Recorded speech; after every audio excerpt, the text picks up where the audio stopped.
কই সেই যমদূত সাদৃশ্য অবৈধ অস্ত্রধারী খুনির দল, সেই নির্দয় নিষ্ঠুরেরাই বা কোথায়? এটি আজ দস্যুদের দেখতেছি না কেন?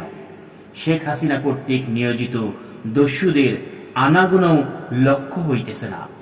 এত নীরবতা কিসের জন্য? ময়না চক্ষু স্থির করিয়া অনেকক্ষণ স্থির হইয়া বাহির পানে তাকাইয়া রহিল, কিন্তু না, কিছুই বুঝিয়া উঠিতে পারিল না। বাড়ির দূরে নিকটে যেইখানে অস্ত্রধারী দস্যুগণ সারাক্ষণ পাহারা দিতেছিল, সেইখানেও আজ কেহই নাই। সমুদয় স্থান দস্যুশূন্য, ফাঁকা। রেন্টুর বৃদ্ধা মাতা ম্লান বদনে নীরবে বসিয়া রহিয়াছেন। ক্ষণে ক্ষণে কাতর কণ্ঠে বলিতেছেন, বাবা রেন্টু, বাবা আমার, তুমি কোথায় রহিয়াছিলে? তুই বাঁচিয়া থাক বাবা। প্রধানমন্ত্রী থাকিয়া শেখ হাসিনা ভাবিয়াছিলেন রেন্টুকে হত্যা করিবেন, হত্যা করিয়া লাশ গুম করিবেন এবং আমার ফাঁসি চাই গ্রন্থটি মাটি চাপা দিয়া মনের আগুন নির্বাপিত করিবেন। কিন্তু তাহা হইল না। মনের আগুন নিভিল না, মনের আশা মিটিল না। এত সব কাণ্ড করিয়া, এত সব ঘটাইয়াও কৃতকার্য হইতে পারিলেন না। আশাও পূর্ণ হইল না। তাহার মনের আগুন মনেই রহিয়া গেল। শেখ হাসিনা বোধ হয় রেন্টুর এক ভীষণ মূর্তি স্বপ্নে দেখিয়াছে। নিদারুণ আতঙ্কে জড়সড় হইতেছেন, কিন্তু কাঁদিতে পারিতেছেন না। পালাইবার উপযুক্ত স্থান খুঁজিয়া পাইতেছেন না। আবার নিজেই রেন্টুর লাশ জ্বালাইয়া পুড়াইয়া ভস্ম করিতেছেন।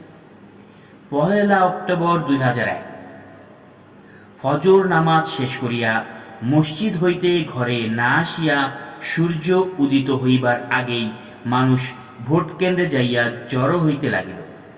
সৈনিকেরা জনতার নিরাপত্তায় কড়া প্রহরায় নিয়োজিত হইল।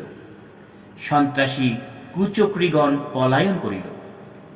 লোহিত কর্ণধারণ করিয়া পূর্বাকাশপতি রবিদেব সহস্র কর বিস্তার করিয়া যতই আসিতে লাগিল, ভোট কেন্দ্রে নরনারী নির্বিশেষে জনতা ততই ভিড় জমাইতে লাগিলেন।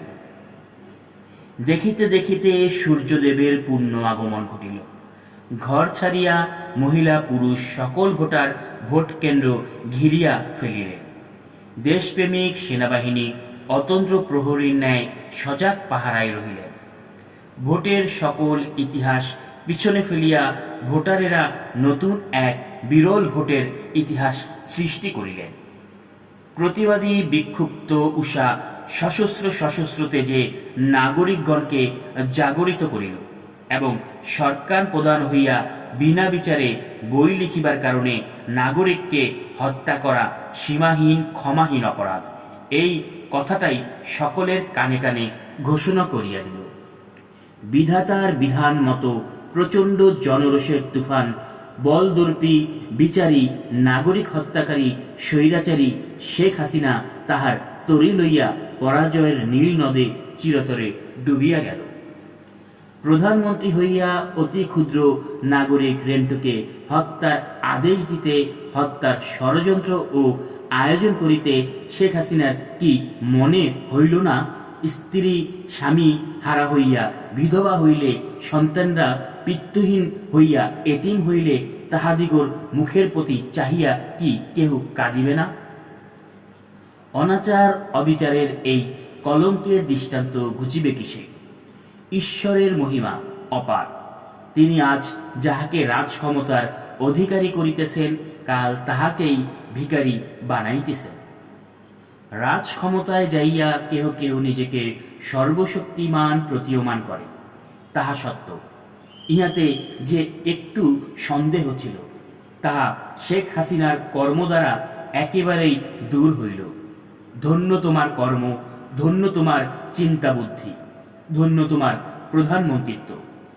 দয়াময় পরম দয়ালু আল্লাহ পাকের ইচ্ছা পূরণে কাহারও বাধা দিবার ক্ষমতা নাই।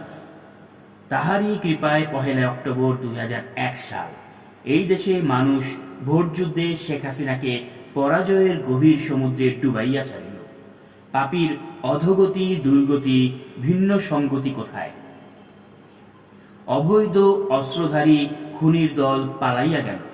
রেন্টু হত্যা পরিকল্পনা বাস্তবায়নের প্রধান দায়িত্বপ্রাপ্ত ভারতীয় গোয়েন্দা রয়ের সদস্য রামমোহন দাস ওরফে মানু মজুমদারের নেতৃত্বে কতিপয় দুর্বৃত্ত ভারতে গিয়া আশ্রয় লইল। সকল দুর্ভাবনা দুশ্চিন্তা শেখ হাসিনার ভয় হৃদয় হইতে সরিয়া গেল। রেন্টু আপন গৃহে ফিরিয়া আসিল। মাতা স্ত্রী কন্যা সকলের আনন্দের সীমা রহিল না। সুখের কান্নায় নরনারী আবাল বৃদ্ধ সকলেই কাঁদে। রেন্টুর মাতা স্ত্রী কন্যা সকলেই সুখের কান্নায় চক্ষের জলে ফেলিলেন। মাতা কন্যাদয় পুত্র পিতাকে আলিঙ্গন করিয়া মুখে চুম্বন করিলেন। সৃষ্টিকর্তার মহিমার জয়, অধম অপদেবতার ক্ষয়, ইহার উজ্জ্বল দৃষ্টান্ত জ্বলন্ত রেখায় আবারও ইতিহাসের পৃষ্ঠায় অঙ্কিত হইল।